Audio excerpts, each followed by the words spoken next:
aujourd'hui, dans la situation actuelle au Congo, quelles sont les formations politiques qui se battent pour l'indépendance et pour la souveraineté de notre peuple.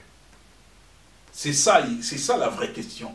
Nous avons plusieurs partis politiques, je crois plus ou moins 500 partis politiques au Congo, peut-être plus, mais qui s'inscrit dans le combat de Patrice Emery Lumumba, dans toutes ces formations?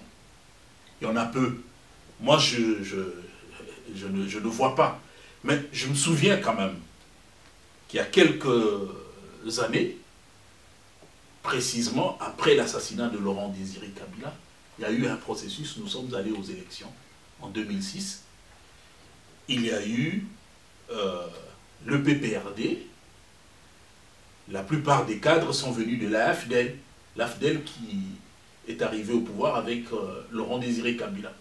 Mais lorsqu'on analyse la pratique politique de l'AFDEL, c'était un peu différent. Le contexte était compliqué parce qu'il y avait des Rwandais, il y avait pas mal d'opportunistes.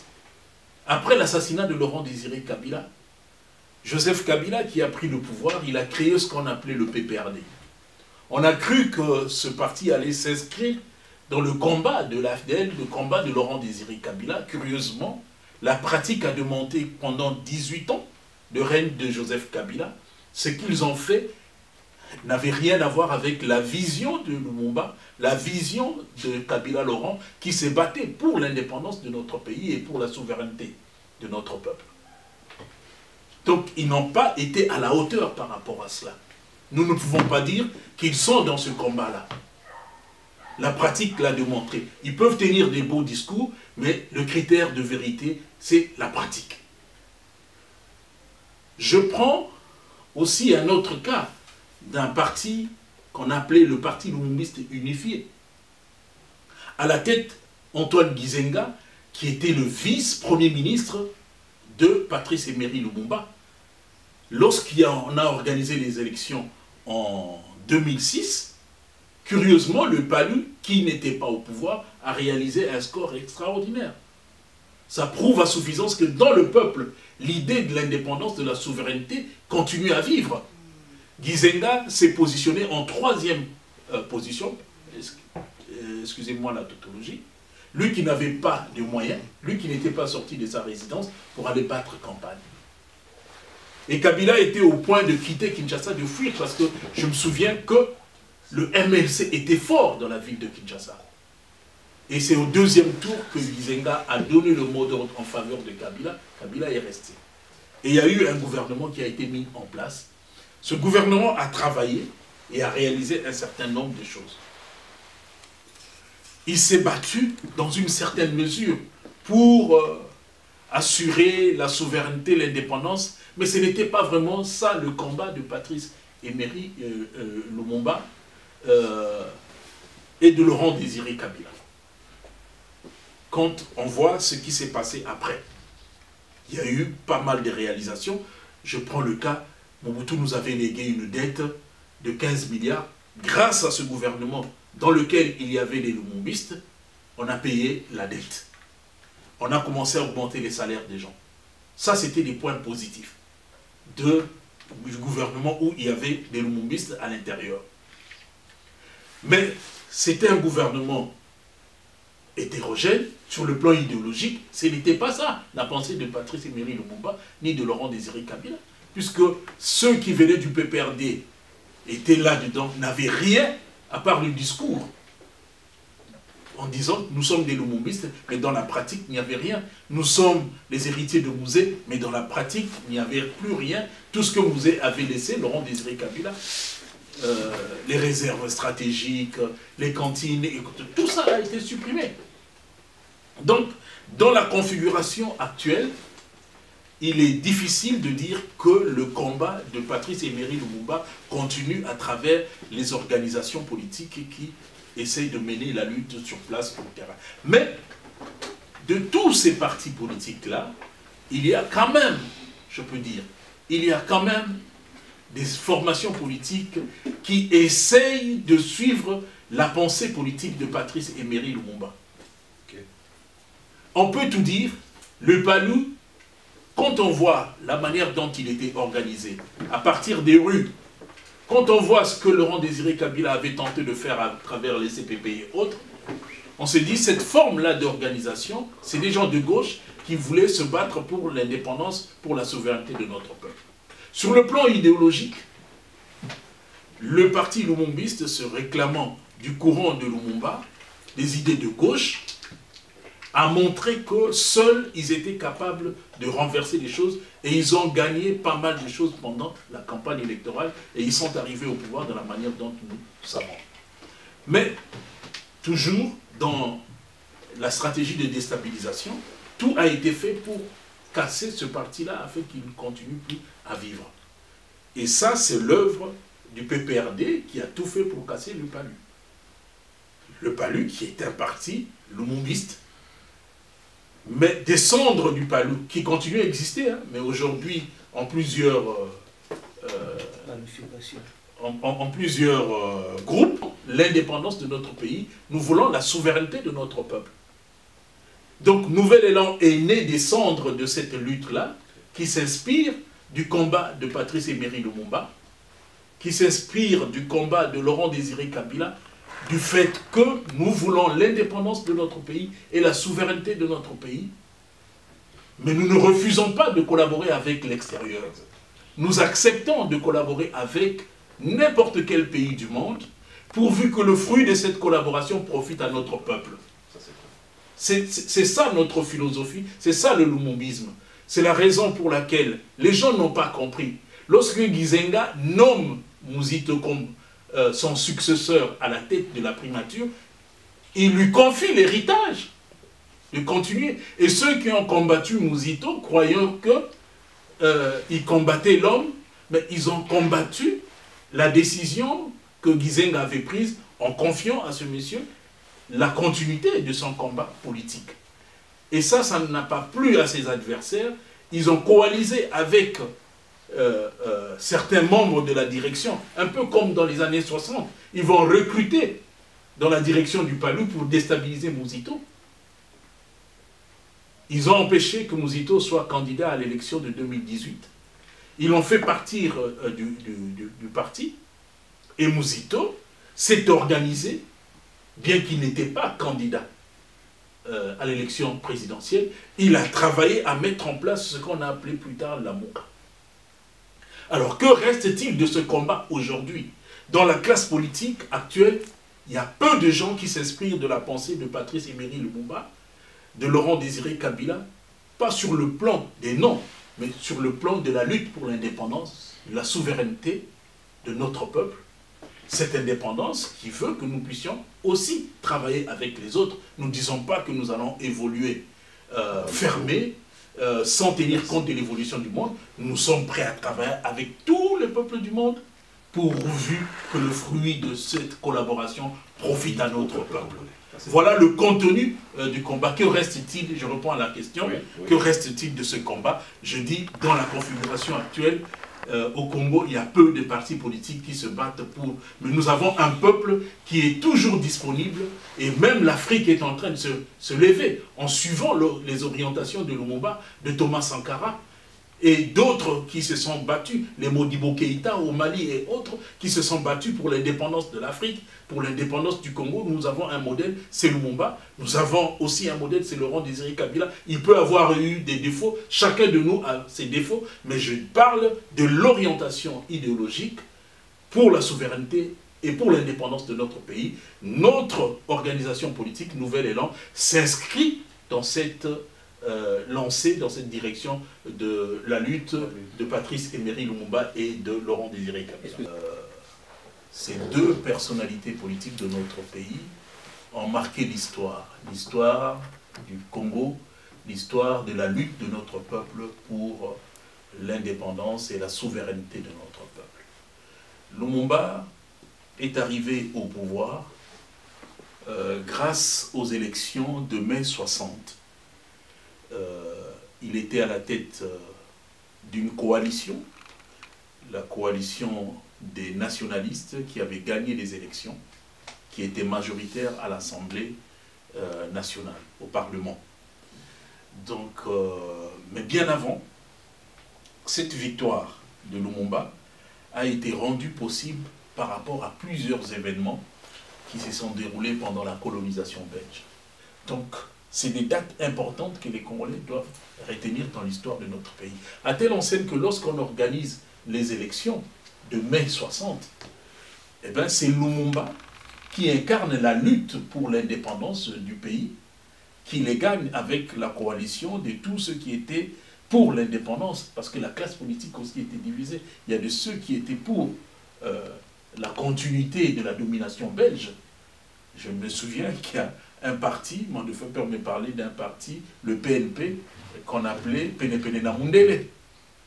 Donc, mais le groupe de Lumumba était pour l'indépendance, Kasavubu aussi était pour l'indépendance, et voilà, c'est ce groupe-là qui va gagner les élections, et ils sont majoritaires à l'Assemblée, ils forment le gouvernement. Voilà, donc Patrice Lumumba est assassiné, les Lumumbistes sont en exil. Okay. Certains sont à Kisangani, ils se retranchent à Stanleyville de l'époque, et pour résister contre le coup d'État de Kinshasa. Mais finalement, avec toujours l'aide des puissances étrangères, ils ont réussi par plusieurs manœuvres. Il y a eu la tentative de trouver une solution pacifique à la crise. Il y a eu des rencontres à Kokilatville, ce qu'on appelle aujourd'hui Mbandaka. Il y a eu la rencontre de Tananarivo à Madagascar pour essayer de mettre les Lumumbistes et les putschistes de Kinshasa tous ensemble. Ça n'a pas tenu. Finalement, ils se sont réunis à Lovanium, ce qu'on a appelé le conclave de Lovanium, et dans lequel un gouvernement est sorti, dirigé par Cyril Abdoula, qu'on a présenté comme un syndicaliste neutre qui pouvait réconcilier les tendances en conflit, alors que Abdoula, c'était un agent de la CIA, proche des milieux occidentaux, et c'est lui qui devient Premier ministre. Gizenga vient siéger dans ce gouvernement. Ils font une mission à Belgrade.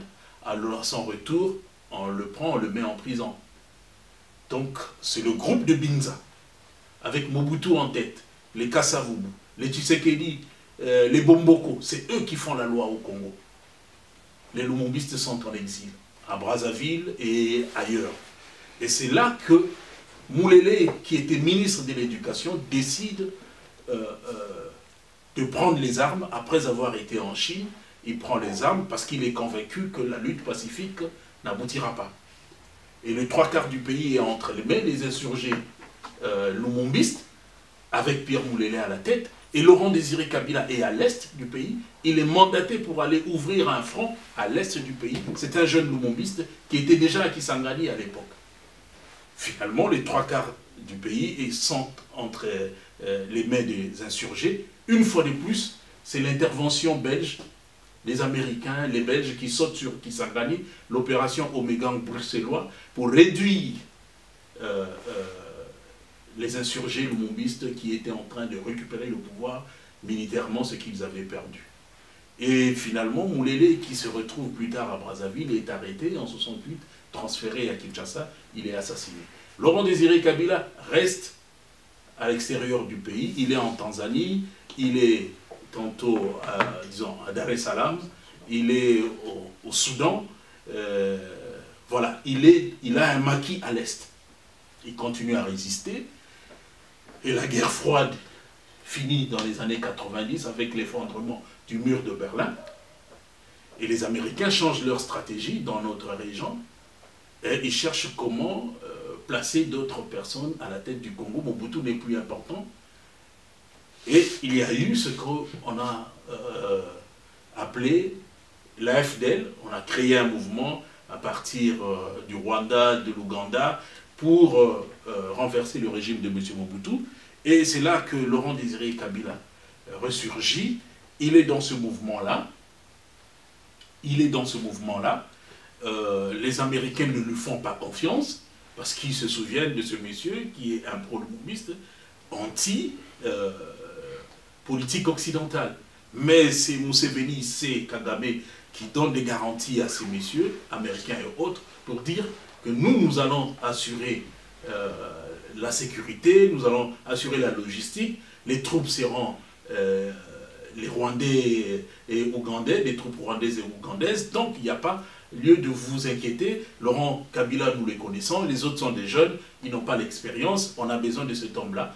On commence par mettre à la tête de ce mouvement Laurent Désiré Kabila comme porte-parole. Il est d'abord porte-parole, parce qu'il parle bien l'anglais, il parle bien le français, il parle bien swahili. Et la guerre est menée jusqu'à ce que Mobutu est renversé. Mais curieusement, ceux qui avaient soutenu cette lutte ont cru qu'ils allaient faire de Kabila un deuxième Mobutu. Or, Kabila, c'est quand même quelqu'un qui a baigné dans la lutte de Patrice Emery Lumumba. C'est un jeune lumumbiste des années 60.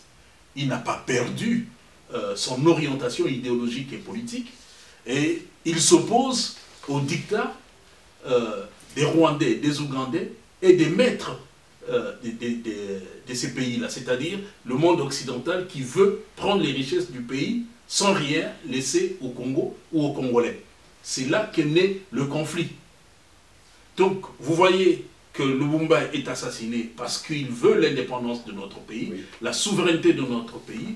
Il y a un deuxième Lumumba qui s'appelle Laurent Désiré Kabila, qui a baigné dans la mouvance lumumbiste, qui arrive au pouvoir en faisant des alliances avec ces gens-là, mais pourvu qu'il arrive quand même à Kinshasa, il a le pouvoir, les mêmes puissances avec les voisins congolais décident de faire de lui un petit Mobutu, donc il se met à la tête du Congo pour servir les intérêts des autres. Kabila Laurent dit non, moi je ne suis pas prêt à servir vos intérêts, je suis pour la vision qu'avait Patrice Emery Lumumba, que nous soyons maîtres de notre destin, de nos richesses et autres. Et tout de suite, qu'est-ce qui va se passer? On tente d'assassiner Laurent Désiré Kabila, ça ne marche pas. Et c'est la guerre du 2 août qui est déclenchée. Caractéristique commune avec Lumumba en 60. Lumumba en 60 a connu ce qu'on appelait les sécessions. Il y a eu Tshombe qui était un pro-américain belge qui a déclaré la sécession katangaise. Il y a eu Kalonji qui a déclaré la sécession sud-kassaïenne. Mais avec Laurent Désiré Kabila, c'est aussi des sécessions, mais c'est sous forme de rébellion. Oui. On le coupe des moyens de sa politique, le Kivu, tu vois, le Kivu et d'autres provinces, Ituri et consorts, c'est le Congo le plus important parce qu'il y a des matières premières là-bas. Le gouvernement central n'a plus rien. Il ne restait qu'à Kabila que le Kasaï où il a exploité le diamant de la Miba pour financer la guerre. Donc si on comprend bien, c'est que dans les 3 mois de mandat de Patrice Emery Lumumba, il a connu donc tous ces rémus, tous ces mouvements de sécession, des guerres et des combats, donc presque de balkanisation du pays. Oui. Et là, on constate que Laurent Désiré Kabila arrive le 17 mai 1997. Oui. Et tout de suite en 98, c'est ça ce que vous avez dit? En 98, il y a une rébellion qui éclate. Oui, il y a une rébellion qui éclate. Le 2 août. Le 2 août, il y a une rébellion qui éclate, parce que vous avez bien fait de rappeler, Lumumba parle déjà de la balkanisation. Dans un de ses discours, il dit « La Belgique veut balkaniser le Congo ». Il parlait déjà de la balkanisation du Congo, parce qu'il y a eu la sécession du Sud-Kasaï, il y a eu la sécession du Katanga. Mais qui était derrière cette sécession? Ce sont les puissances occidentales, les multinationales qui voulaient avoir le contrôle. S'ils n'ont pas le contrôle du gouvernement central, ils déclenchent tout de suite ce qu'on appelait les sécessions, mais c'est en quelque sorte la balkanisation. Donc vous comprenez l'expression de la balkanisation. La lutte contre la balkanisation ne date pas d'aujourd'hui. Elle était déjà là en 60. À chaque fois que les puissances occidentales, les multinationales, à chaque fois qu'ils n'ont pas le contrôle, quand ils perdent le contrôle du gouvernement central, tout de suite, ils recourent à cette politique de balkanisation, de rébellion, de sécession. Voilà pourquoi Laurent Désiré Kabila, malgré tout ce qui s'est dit, tout ce qui s'est passé, Laurent Désiré Kabila a connu un peu le même sort que Patrice Emery Lumumba. Il a été assassiné. Il n'a pas été assassiné parce que, je ne sais pas, on ne voulait pas de lui, il n'était pas beau ou comment, mais on l'a assassiné parce qu'il incarnait une vision du Congo qu'il n'avait pas plus à ceux qui l'avaient aidé pour arriver au pouvoir. Aujourd'hui, pour ceux qui suivent, le Premier ministre honoraire, notre leader de Nouvel Élan, le camarade Adolphe Muzito, depuis un certain temps, il sillonne les provinces, il parle de la titrisation des terres, la lutte pour la terre. C'est ça le combat de Patrice Emery Lumumba, que nous soyons destin de notre, maître de notre destin. Maître de notre destin. Il dit, on doit restituer la terre aux Congolais. Il faut titriser les terres, il faut connaître les richesses qui sont là, parce que la terre n'appartient pas au peuple congolais. La terre appartient à ceux qui sont au gouvernement, et ceux qui sont au gouvernement, lorsque l'étranger arrive, il leur donne la terre. Et il faut mettre fin à cette histoire. Les Rwandais et les Ougandais qui nous agressent, ils veulent prendre notre terre. Ils savent que cette terre-là n'est pas titrisée. Et Muzito dit, nous devons mener la bataille, la guerre, pour que nous puissions reprendre notre terre, que nous soyons maîtres de notre destin. Ça passe par notre prise en charge, ça passe par la restitution de la terre par les Congolais. Donc ça, c'est le combat pour que nous puissions nous approprier notre destin, avoir la mainmise sur nos richesses. Parce que dans cette terre, il y a des richesses. Ceux qui veulent l'exploiter, ceux qui viennent l'exploiter, ils prennent la terre, donc le sol et le sous-sol, et les Congolais qui sont propriétaires de cette terre-là, ils sont là, ils vivent dans la pauvreté. Alors, pour revenir à la question sur la Mouka, le nom a été donné à Genève par Félix Tshisekedi. Le nom simplement. Mais je peux vous dire, sous contrôle des camarades de Nouvel Élan qui sont en Belgique et sous contrôle du Premier ministre, le camarade Adolphe Muzito, l'initiateur de notre parti, nous avons eu à travailler à ses côtés sous ses recommandations pour un jour arriver à cette plateforme qu'on a dénommée la Mouka. Je mets quiconque à défi de nous prouver que ce que je dis est faux. Muzito a commencé les contacts ici, en Europe, d'abord au Congo, et puis ici en Europe, il a rencontré presque tous ces acteurs majeurs qui ont constitué ce qu'on appelait la Mouka. Moïse Katumbi s'est trouvé ici, en 2018, parce qu'il avait eu des problèmes là-bas. Muzito l'a rencontré, a discuté avec lui sur la nécessité d'avoir un bloc pour aller aux élections contre le candidat, contre le système qui était là en place. Il a discuté avec Katumbi. Il est allé à La Haye. Il nous a demandé de préparer la lettre qu'on a envoyée à La Haye pour qu'il soit reçu, qu'il discute avec Jean-Pierre Bemba. Nous avons élaboré le courrier, on a demandé les éléments des renseignements sur les parents parce qu'il fallait remplir un formulaire. Il a discuté avec Jean-Pierre Bemba. Quelques semaines, je crois 1 ou 2 semaines après Bemba est sorti de la prison. Ils ont discuté encore avec Bemba en Belgique. Il a rencontré qui d'autre? Vital Kamerhe. Les contacts avaient commencé à Kinshasa. Il a rencontré Félix Tshisekedi à Uccle, si je ne me trompe pas. J'étais de la délégation avec d'autres camarades de Bruxelles, de notre... je parle ici du camarade Vincent, Faso, Kisengo, Kousekemena, Eva, Lumanisha. Nous étions tous dans la délégation. On a rencontré Félix Tshisekedi, on a discuté. L'objectif, c'était de mettre en place une plateforme. Qui d'autre on a rencontré? Presque tous ces acteurs-là qui étaient de l'opposition. Et de là est née l'idée d'organiser une rencontre qui pouvait réunir tout le monde. Au départ, c'était Addis Abeba, après c'était Conakry. Tout cela ne va pas aboutir. C'est encore le Premier ministre Adolphe Muzito qui va nous demander de préparer un courrier à envoyer à l'ANC en Afrique du Sud. On a préparé le courrier, on l'a mis en anglais, ils ont signé avec les autres, on a envoyé un courrier là-bas pour que ces leaders-là se retrouvent en Afrique du Sud pour discuter sur la possibilité de se mettre d'accord autour d'un candidat. Ils se sont revus en Afrique du Sud avec les autres leaders. Jean-Pierre Bemba n'a pas fait le déplacement. Je pense que Vital Kamerhe était là, Adolphe Muzito était là.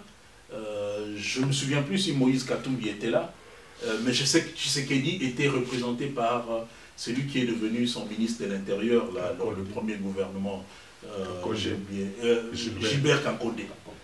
Je crois que Bemba était représenté par Madame Eve Bazaïba. Voilà, ils se sont rencontrés là-bas, et c'est là qu'apparaît M. Martin Fayulu. Donc, dans tout le processus, quand ils se sont vus, les images, on a des preuves, on a toute la documentation. Il apparaît en Afrique du Sud avant Genève. Et là, ils ont créé la Mouka à Genève. À Genève va naître le nom de la Mouka. On va leur demander de se mettre ensemble pour sortir un candidat. Entre-temps, Kabila avait déjà éliminé Muzito en disant qu'il ne sera pas candidat. Ils ont trouvé des prétextes, conflit d'intérêts, il était du Palou alors qu'il avait déjà quitté le Palou. On n'accepte pas sa candidature. Katumbi, on n'accepte pas sa candidature. Il est allé jusqu'à Kasumbalesa, il est rentré. Bemba, on dit subornation de témoins, il n'est pas là. Alors, c'est qui se retrouvait à Genève pour se mettre d'accord pour avoir un seul candidat? On leur dit, réunissez-vous, trouvez un mécanisme par consensus, désignez un. Ils ne se sont pas mis d'accord. Et enfin, ils ont organisé des élections entre eux. Et ils se sont éliminés. Ils se sont éliminés entre eux, les candidats. Finalement, les autres les ont rejoints. Ils ont trouvé que Tshisekedi était éliminé. Il ne restait que Fayulu et, comment il s'appelle, le Matungulu. Et les uns et les autres ont tout fait pour que Fayulu devienne le candidat.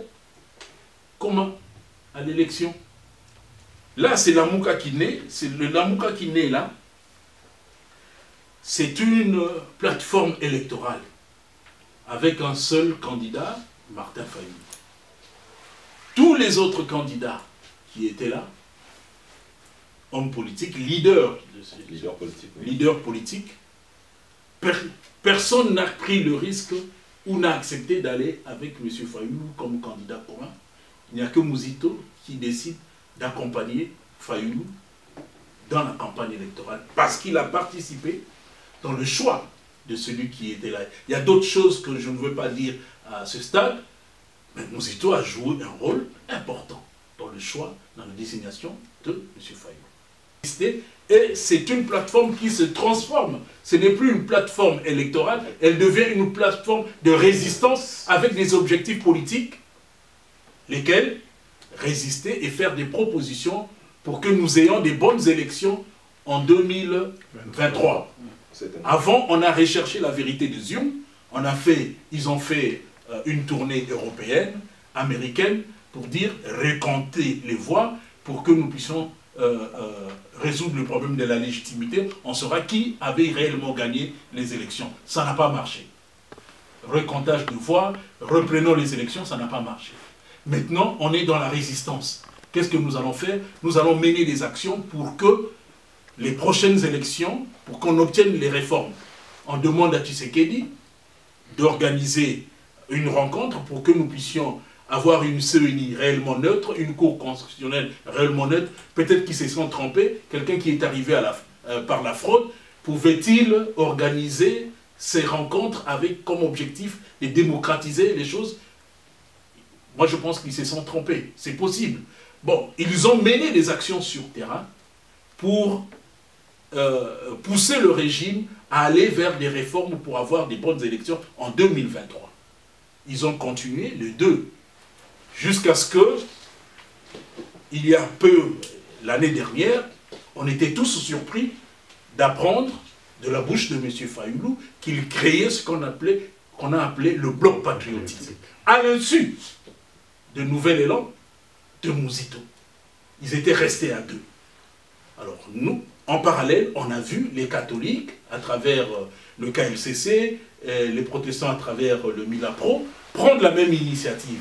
Nouvel Élan s'est dit, si ça s'inscrit dans cette logique, nous acceptons d'aller avec les organisations de la société civile et consorts. Mais si c'est Fayoulou qui est avec nous dans la Mouka, qui crée ce qu'on appelle le bloc patriotique, dans lequel on retrouve ceux qui sont partis de la Mouka pour rejoindre l'Union Sacrée, c'est-à-dire ensemble de Katumbi, et puis ceux qui ont fait ce qu'on appelait le hold-up électoral, c'est-à-dire le coup d'État électoral en 2018, c'est-à-dire le FCC de Kabila, dans ce qu'on appelle le bloc patriotique. Nouvel Élan n'est pas partie prenante. Sinon, nous sommes en train de tromper notre peuple parce que nous avons dit que c'est Kabila qui est à la base du hold-up électoral avec Tshisekedi. Alors nous, nous sommes opposés à cela, à ce qu'on appelait le bloc patriotique. On était catégoriquement opposés. Et M. Fayoulou a préféré continuer avec son bloc patriotique sans nous. C'est là le début de la crise au sein de la Mouka. Ce que nous avons fait n'a pas abouti après presque 4 ans de lutte. Est-ce que nous n'avons pas pu obtenir les réformes qu'on attendait? Avoir une CENI réellement neutre pour des bonnes élections, avoir une cour constitutionnelle réellement neutre pour dire le droit. Est-ce que nous n'avons pas été capables de mobiliser suffisamment notre peuple? Voilà pourquoi on n'a pas atteint ces objectifs. Est-ce que nous n'avons pas, dans cette mobilisation, pu intégrer les aspects liés à la vie des Congolais, c'est-à-dire les problèmes de la société? Parce que nous, on mobilisait plus pour avoir une CENI neutre. Ça, c'est l'affaire des politiciens. Mais pour l'implication du peuple dans cette histoire, on n'a pas intégré, par exemple, le fait que les femmes, nos mamans, on a détruit le Zando. Pourquoi on n'a pas mobilisé le grand marché? Pourquoi on n'a pas mobilisé pour ces problèmes-là? Le peuple aussi nous reproche ça. Vous nous appelez seulement pour venir dans vos marches, pour la CENI et les autres. Mais quand nous avons des problèmes, vous ne venez pas. Peut-être qu'on n'a pas suffisamment mobilisé sur ce plan-là. Il faut faire un diagnostic pour voir là où ça n'a pas marché. Et lever les options. Est-ce que nous continuons dans la résistance parce qu'on n'a pas pu obtenir les réformes qu'on attendait? Donc nous continuons dans la résistance, nous ne participons pas aux élections. Ou bien nous nous disons, nous avons essayé, ça n'a pas marché, nous allons aux élections, malgré ça, et nous allons mobiliser notre peuple s'il y a fraude pour investir dans la rue. Nous devons lever les options. Mais quand on veut parler de ces problèmes-là, Fayoulou réunit ses acolytes, il décide, non, je ne veux plus de Mouzito, je ne veux plus de Nouvel Élan, ils sont à l'Union Sacrée, et ainsi de suite. Alors que formellement, Nouvel Élan, Mouzito, n'a jamais fait une déclaration qu'il adhérait à l'Union Sacrée. Katumbi qui est allé à l'Union Sacrée avec Jean-Pierre Bemba, Fayoulou est à l'aise avec lui, mais avec celui qui s'est battu avec lui pour faire respecter la volonté du peuple, seulement par le fait qu'il se déclare candidat à l'élection présidentielle, ça met Fayoulou mal à l'aise, alors que nous sommes dans une plateforme, dans la résistance, et maintenant que nous tendons vers les élections, dans une plateforme c'est un rassemblement des organisations politiques. Chaque parti a son autonomie. Ils étaient au congrès à Kisangani. Ils ont lu les résolutions, nous avons suivi. Ils ont fait de Fayoulou le candidat, de décider à l'élection présidentielle. Pourquoi ne veulent-ils pas que nous puissions aussi avoir un candidat? Les Délice Sanga avec les Claudel Loubaya, avec les Vital Kamere pour la dynamique de l'opposition. Donc ça ne sera pas pour nous une surprise. Ce n'est pas une surprise pour nous qu'ils se mettent à remuer ciel et terre pour s'accaparer de la Mouka, alors que nous, on l'a vu venir à la Mouka. Nouvel Élan n'a trahi personne, et la lutte politique se fait sur base des principes. Nous ne sommes pas derrière des individus. On se met d'accord sur des textes. Et la convention de la Mouka, depuis Genève, la Mouka comme plateforme électorale, Nouvel Élan à travers Mouzito, Mouzito à travers Nouvel Élan, nous avons été fidèles aux aspirations de notre peuple. Nous avons soutenu notre candidat Martin Fayoulou jusqu'au bout. Et la Mouka s'est transformée en plateforme de résistance. Nous avons mené des actions ensemble avec M. Fayoulou dans le cadre de ce Lamouka-là, jusqu'à ce qu'il prenne la décision de créer le bloc patriotique à notre insu. Et depuis lors, la crise s'est installée. Il nous a quittés, il est allé avec ensemble avec le FCC, après il est allé avec Matata et autres, aujourd'hui il reprend avec Katumbi. Nous sommes restés fidèles et nous continuons la lutte pour la démocratie, pour la souveraineté de notre peuple. C'est l'opinion aujourd'hui, camarades, que l'on soit clair, personne n'a trahi la Mouka. En tout cas, la trahison ne vient pas de Nouvel Élan. Et j'ai démontré à A plus B que nous sommes restés dans la lignée de notre combat, des engagements que nous avons pris. Et ceux qui sont allés dans le gouvernement, la raison de la crise actuelle, moi je pense, et nous sommes de cet avis, que c'est le fait qu'ils ne se sont pas mis d'accord sur un programme commun. Ils allaient respecter ce programme, le problème ne se poserait pas. Mais puisqu'ils sont allés là-bas, dans la fraude, les autres ont fraudé. Ils n'ont pas eu un programme comme tel. Ils se sont mis là-bas pour gérer le pouvoir, pour jouir.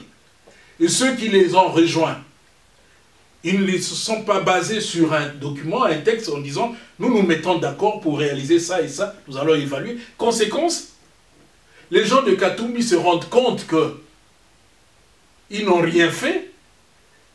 Il y a eu ce scandale de RAM à leur époque.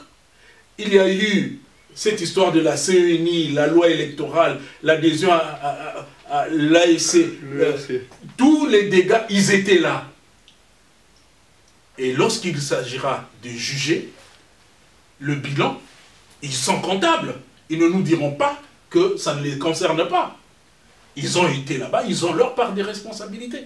Donc pour nous, maintenant, il est clair, il faut mettre en place des programmes. Et nous allons discuter en fonction des programmes, pas en fonction des individus. Et il n'est pas exclu qu'on se mette d'accord. Si on se met d'accord, on a un candidat, on a un programme commun, nous allons aux élections. Mais Nouvel Élan va avoir son candidat, il va présenter son programme, son offre politique, c'est au peuple d'accepter ou pas. Il n'a trahi personne en le faisant, c'est de la démocratie. Dans une plateforme, on a plusieurs organisations politiques, ces organisations ont leur autonomie, ont le droit de présenter leur candidat à l'élection présidentielle, sauf si c'est une dictature. Or, je constate que les mêmes pratiques qui se faisaient dans l'Union sacrée, version Tshisekedi Etienne, ou quand Kibasa faisait X, Y, on disait c'était un traître. Quand c'est Tshisekedi qui rencontrait Mobutu, non, lui c'est un saint. C'est un peu la même mentalité qu'on voit de l'autre côté. Mais nous qui sommes restés fidèles en respectant les principes de notre lutte, en disant notre peuple avait choisi M. Martin Fayoulou, c'est son choix, nous nous battons pour l'expression de notre peuple et nous nous battons pour la résistance afin que nous ayons des élections transparentes, démocratiques. Nous ne flirtons avec personne, on dit vous avez trahi.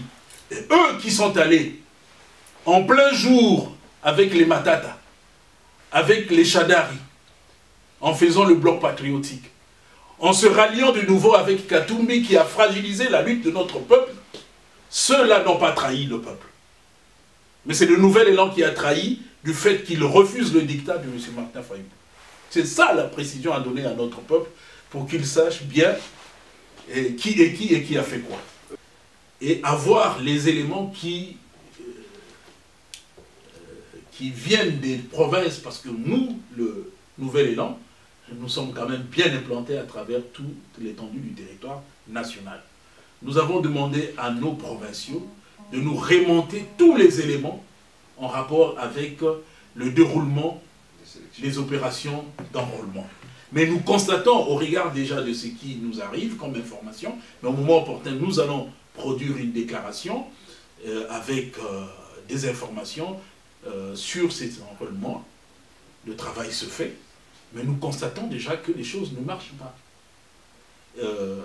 D'abord, en termes de temps, on ne peut pas enrôler 50 millions des Congolais en 3 mois. vu le niveau des infrastructures actuelles de notre pays, vu aussi les conditions dans lesquelles ces gens sont en train de travailler. On voit bien que beaucoup de centres d'enrôlement ne fonctionnent pas. Soit les machines tombent en panne, soit ces machines ne fonctionnent pas. Donc l'optimisme qu'avait M. Kadima avant le début, avant même les opérations, et ce que nous vivons actuellement, démontre à suffisance que nous avons eu raison de ne pas croire à son calendrier qu'il a présenté. Nous avons dit que, au regard de ce que nous avons fait comme diagnostic, le retard que nous avons connu et la manière dont les opérations sont conduites, nous sommes en droit de dire qu'il y a une fraude électorale qui se prépare. Quand on voit les centres, les nombres de centres d'enrôlement dans les provinces de l'Ouest, je prends l'ancienne province du Bandundu, au Congo central, à l'Équateur, on constate, à l'Équateur, il y a quand même une petite augmentation, mais dans le Bandundu, on a considérablement diminué. Et Kwango, Kwilu, on a vraiment diminué le nombre de centres d'inscription. Pourquoi l'ont-ils fait? Ils n'ont pas été en mesure de nous donner des réponses convaincantes. Moi, j'étais le 2 décembre à Bruxelles dans une conférence ou dans un séminaire où M. Kadima était là. On lui a posé toutes ces questions, il était incapable de répondre. Donc, nous sommes en droit de croire qu'il y a une fraude qui se prépare à travers ce processus électoral qui aboutira aux élections en décembre de cette année. Voilà pourquoi nous pensons au niveau de Nouvel Élan qu'il faut préparer le peuple. Le peuple doit se préparer, se mobiliser, d'abord pour participer, malgré qu'il y a des problèmes, à l'enrôlement. Nous devons nous enrôler et avoir nos cartes et constater les défaillances, les dénoncer pour que ça puisse être pris en compte, pour améliorer, si c'est possible. Mais nous continuons à insister. Nous voulons réellement une CNI neutre et indépendante. Nous voulons réellement une cour constitutionnelle avec des juges réellement neutres. Et nous voulons un processus transparent avec des témoins, avec des observateurs nationaux et internationaux. Nous voulons que le résultat des bureaux de vote soit publié dans toute l'étendue du territoire national. Nous voulons qu'on nous rende compte des opérations, comment elles se déroulent. Et nous devons être... ils doivent nous dire, ces machines, comment ils ont fait pour les acquérir. Est-ce que la loi sur les marchés publics a été respectée? Tout ça, c'est des éléments que notre peuple, qui est le contribuable, qui donne l'argent, veut connaître.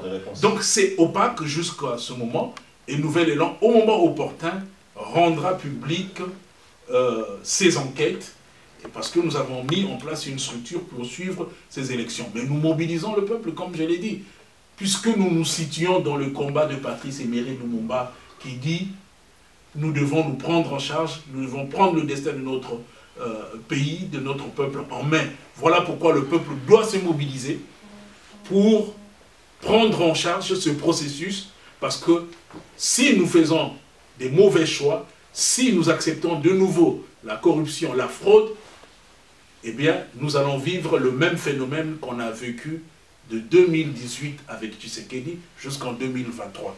Et pour mettre fin à cela, nous devons nous-mêmes nous impliquer dans ce combat-là. Et nous devons faire très très attention, parce que j'entends les gens dire, hein, je vois comment ça se passe au pays. Ceux qui étaient là, là c'est la question de notre programme, ceux qui étaient, c'est bizarre, hier, on a cru que le fait que Tshisekedi était opposant, il avait la légitimité. Une fois qu'il va arriver au pouvoir, les choses vont s'améliorer. Il est là au pouvoir, son bilan est catastrophique. J'entends les gens dire Kabila Zonga. On oublie qu'il était là aussi pendant 18 ans. Le bilan était jugé catastrophique. Vous comprenez? Bon, demain, nous on peut dire que nous sommes mieux. Mais on va nous juger par rapport à quoi? Par rapport à nos dettes. Voilà pourquoi nous, ici, nous vivons en Europe, ici, nous voyons comment la politique se fait. Macron, il présente son programme.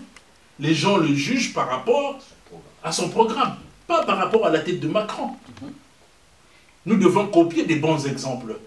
Mais au Congo, on fait les choses en tenant compte des individus, des personnes. Parce que Tshisekedi parle bien, parce qu'il est dans l'opposition. S'il arrive là, il fera des bonnes choses pour notre peuple. La preuve est là. Il s'est cassé les dents. Rien ne dit que demain, si Mouzito arrive là-bas, en parlant, sans programme, il fera des bonnes choses. La même chose est valable pour M. Martin Fayoulou et les autres. Voilà pourquoi nous disons qu'il faut un programme pour qu'à la fin de notre mandat, qu'on puisse nous juger par rapport à ce que nous avons promis à notre peuple. Et puisque je dis qu'il faut copier les bons exemples, ici, aux élections, on a vu, Marine Le Pen était contre Macron, mais il ne s'est pas mis avec Jean-Luc Mélenchon. Mélenchon aussi était opposé à Macron. Il a constitué une force, il est allé aux élections, il était en 3e position. Pourquoi nous devons absolument nous mettre derrière X et Y?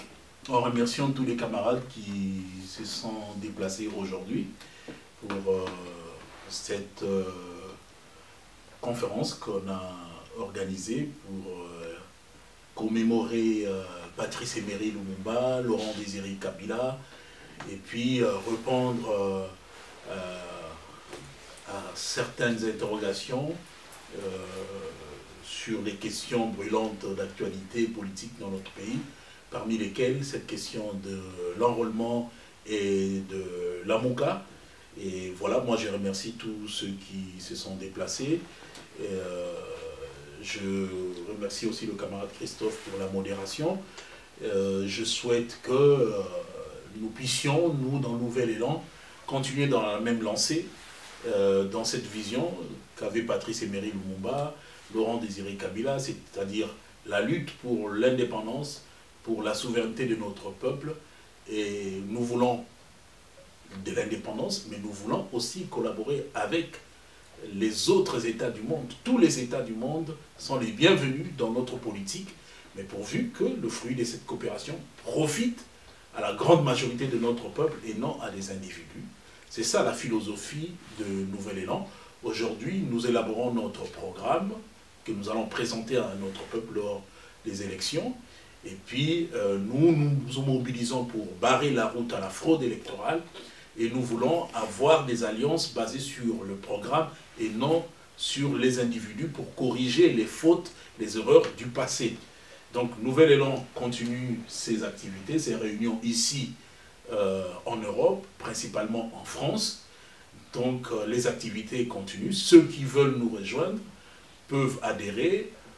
Moi, je suis joignable au 06 17 25 75 16, 06 17 25 75 16. Donc, ceux qui veulent venir dans la fédération, ils sont les bienvenus. Nous continuons la lutte. Et ceux qui sont à Kinshasa et dans l'arrière-pays, ils sont en train de travailler à se mobiliser. Cette année, c'est une année électorale. Si tout se passe bien, nous allons tous nous mobiliser pour que cette fois-ci, l'expression, la volonté de notre peuple soit respectée, que nous puissions résoudre la question de l'illégitimité des institutions, que nous ayons des institutions légitimes qui incarnent les aspirations de notre peuple et que ceux qui seront élus mettent en application leur programme et que notre peuple puisse, à la fin du mandat, évaluer ce qu'ils ont fait. Si cela n'est pas bien fait, qu'ils sanctionnent ceux qui ont été élus et s'ils ont bien travaillé, qu'ils puissent continuer leur mandat. Voilà notre combat à nous. Nous ne sommes pas dans la diabolisation, nous ne sommes pas dans les insultes, nous sommes pour la vérité, nous ne sommes pas pour la démagogie, nous sommes pour le respect des principes. C'est-à-dire, notre combat se situe dans la vision des pères fondateurs de la RDC, ceux qui se sont battus pour l'indépendance, pour la souveraineté, mais il faut moderniser ce combat. Voilà pourquoi nous parlons du programme, voilà pourquoi nous nous inspirons de ce qui se passe bien ailleurs.